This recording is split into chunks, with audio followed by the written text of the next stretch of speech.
अस्सलाम वालेकुम जनाब, खैरियत से हैं? ठीक है। दुबई एयर शो में इंडिया का तेजा गिर गया और तेजे को अब मुख्तलिफ बातें आ रही हैं कि जनाब ऊपर से किसी ने फरिश्ते पड़ गए हैं या वल्लाहु आलम, जो भी बात है अभी वक्त लगेगा, पता लग जाएगा। लेकिन इस वक्त इंतज़ार है तो ट्रंप का इंतज़ार है कि अब वो ट्रंप जो है वो किस तरीके से याद कराता है कि पहले 5 गिरे, फिर 5-6 गिरे, फिर 6-7 गिरे, फिर 7-8 गिरे, और अब ये 9वां होता है या कि ये 9-10 होता है। तो ये जो है उड़ते उड़ते गिर रहे हैं। बहरहाल ये है कि अफसोस की बात है, नहीं गिरना चाहिए था, गिर गया। अब गिर गया तो उसके अंदर किसका कसूर है? बताया जा रहा है कि जनाब कोई आसमानी मखलूक जो उनसी है ना, उसका भी कोई काम लेना देना है।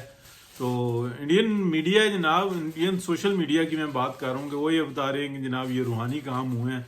तो देखते हैं, बहरहाल देखें, आप भी देखें, हम भी देखते हैं कि अब ट्रम्प सरकार इंडिया के साथ क्या करती है। उन्होंने अपने भी जहाज़ बेचने हैं, बड़ा मुआहदा भी करना है मज़ीद। तो सारी चीज़ें बीच में ही है। बहुत शुक्रिया जी, अल्लाह हाफिज़।